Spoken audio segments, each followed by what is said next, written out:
Welcome to Acme research academy. आज का अभी का करंट लेटेस्ट न्यूज़ है। डिविडेंड के बादशाह यानी कि पब्लिक सेक्टर अंडरटेकिंग्स जैसे कि गवर्नमेंट कंपनियां, बीपीसीएल, कोल इंडिया, एसबीआई, गेल और भी बहुत सारी कंपनियां हैं, बट यहाँ पे मेंशन नहीं की है। एंड ऐसी कौन सी कंपनी है जिसने 100 करोड़ के शेयर खुद ही के कंपनी के परचेज किए हैं, यानी कुछ धमाका होने वाला है। एंड तीसरी न्यूज़ ये है कि ऐसी कंपनियां हैं जिनके बारे में उन्होंने कुछ ऐसा एक्शन लेना है कि आगे फ्यूचर में शेयर प्राइसेस बढ़ भी सकता है और कम भी हो सकता है। तो आइए चलिए ये तीनों न्यूज़ वन बाय वन देख लेते हैं। पहली न्यूज़ है जो डिविडेंड के बादशाह है, बहुत सारा बम्पर डिविडेंड दिया है ऐसी गवर्नमेंट कंपनियां। तो यहाँ पे कुछ कंपनियों के नाम दिए जैसे बीपीसीएल है, कोल इंडिया है, इंडियन ऑयल कॉरपोरेशन है, स्टेट बैंक ऑफ इंडिया और गेल है। वन बाय वन दिया है, सिक्वेंशली दिया है। सबसे ज्यादा डिविडेंड जो किसी कंपनी ने दिया है वो बीपीसीएल है। आप देख सकते हो करीब 8,760 करोड़ का डिविडेंड टोटल दिया है। देन कोल इंडिया है जिसने 6,521 करोड़ का डिविडेंड दिया in total. Indian oil corporation ने 5,818 करोड़ का डिविडेंड दिया है। एसबीआई ने 2,032 करोड़ का डिविडेंड दिया है। गेल ने 1,142 करोड़ का डिविडेंड दिया है। Now, if we talk about the market price, the current market price of BPCL is 476.90, यानी 476 रुपया 90 पैसा। अगर डिविडेंड यील्ड की बात करते हैं आज के मार्केट प्राइस को कंपेयर करते हुए, तो डिविडेंड यील्ड है 16.57%। डिविडेंड यील्ड का मतलब ये होता है कि आपकी इन्वेस्टमेंट अमाउंट यानी मार्केट प्राइस जो है वो इन्वेस्टमेंट अमाउंट है, इसके ऊपर आपको 16.57% मिल रहा है बीपीसीएल में एज ए डिविडेंड। अगर इतना ही पैसा आप कहीं बैंक में एफडी रखते तो 6 to 7% मिलता। सोचिए आपको कितना परसेंट यहाँ पे रिटर्न मिल रहा है, वो भी एनुअली। देन कोल इंडिया ने अराउंड 10.52% का डिविडेंड यील्ड दिया है। मार्केट प्राइस है 152.15।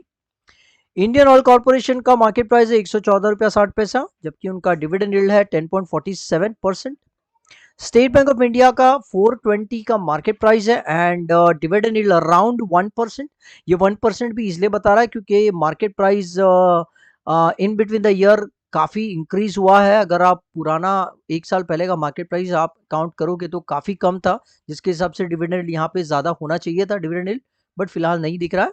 बट ये तो श्योर है कि कंपनी ने 1 2 3 4 ये 4th रैंक पे आ रहा है, मतलब गवर्नमेंट की कंपनियों में से एसबीआई ने सबसे ज़्यादा डिविडेंड दिया ही है। देन गेल की बात करते हैं तो गेल ने अराउंड 3.12% का डिविडेंड यील्ड दिया है। ये 3.12 भी ज़्यादा इसलिए कम इसलिए दिख रहा है क्योंकि उनकी मार्केट प्राइस धीरे धीरे बढ़ गई है। सो ये था अराउंड गवर्नमेंट कंपनीज यानी पब्लिक सेक्टर अंडरटेकिंग्स का, जिन्होंने डिविडेंड बहुत ज़्यादा मात्रा में दिया है।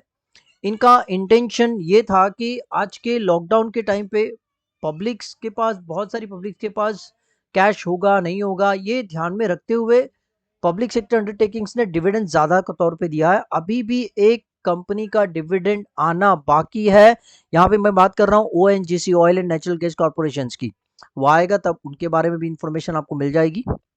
सेकेंड न्यूज़ हम ये देखेंगे कि जो कुछ आईटी कंपनियां हैं, TCS, Infotech, sorry Infosys, Wipro, HCL, Tech Mahindra, Cognizant, ये यहाँ पे करने क्या वाली है, 3 मिलियन जॉब्स वो कट करने वाले हैं 2022 तक। 3 मिलियन मतलब 30 लाख एम्प्लॉइज को वो कट करने वाले हैं। तो अभी का डेटा के हिसाब से देखा जाए तो इंडिया में टोटल अराउंड 16 मिलियन, आप देख सकते हैं यहाँ पे 16 मिलियंस इन कंपनियों में काम करते हैं। और उसमें से भी अगर कंपनी 3 मिलियंस जॉब्स कट कर देगी, 3 मिलियंस मतलब अराउंड 30 लैक्स, तो आप सोच सकते हो कितने एम्प्लॉयज का जॉब कट हो जाएगा। एम्प्लॉयज का जॉब कट करने के पीछे का रीजन है सैलरी कट करना।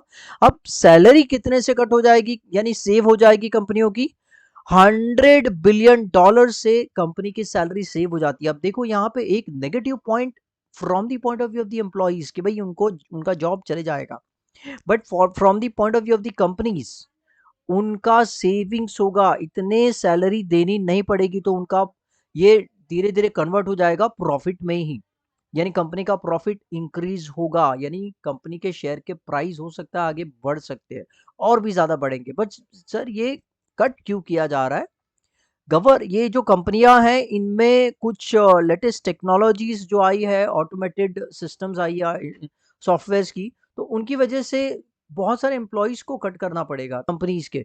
तो एक ही नहीं, यहाँ पे आप देख सकते हो सारी की सारी जो ब्लू चिप कंपनियां हैं, सारी की सारी यही स्ट्रैटेजी। अब देखो, एक कंपनी स्ट्रैटेजी यूज करेगी तो दूसरी तीसरी चौथी जो कॉम्पिटिटर है वो तो करने हैं ही। अब इन कंपनियों ने सोचा है तो हो सकता है बाकी की और भी कंपनियां लाइन में हो। तीसरी मोस्ट इंपॉर्टेंट है इन्फोसिस। जी हाँ, मैं बात कर रहा था कि वो कंपनी का फाउंडर ओनर जिन्होंने 100 करोड़ के शेयर्स लिए हैं, वो कंपनी है इन्फोसिस। इन्फोसिस के को फाउंडर शिबूलाल ने बाय किए हैं 100 करोड़ रुपीस के शेयर, यानी कुछ तो धमाका हो सकता है इन्फोसिस कंपनी में। आप देख रहे हो कि नेक्स्ट मंथ ही आने वाले महीने में ही कंपनी के रिजल्ट अनाउंस होने हैं क्वार्टरली, तो हो सकता है कुछ ना कुछ तो होगा ही न्यूज अच्छी वाली, तभी तो बाय किया है। सो ये था अब तक का अपडेट्स। अब अगर आपको ये इंफॉर्मेशन अच्छी लगी है, आप शेयर कीजिए, लाइक कीजिए। आगे की और ऐसी ही इंफॉर्मेशन देखने के लिए मेरा चैनल सब्सक्राइब कीजिए। ये इंफॉर्मेशन जो हम दिखा रहे हैं ये हमारा खुद का रिसर्च है, और अगर आपको कोई भी शेयर्स परचेज करना है, खुद का अपना पर्सनल रिसर्च कीजिए, किसी की एडवाइस लीजिए, फाइनेंशियल कंसल्टेंट्स की। और कभी भी कितनी भी पक्की इंफॉर्मेशन मिले, आप कहीं से भी अपना घर बेच के या फिर गोल्ड बेच के इन्वेस्टमेंट शेयर मार्केट में ना कीजिएगा। So that's all about the news of today's. Thank you very much. Thank you.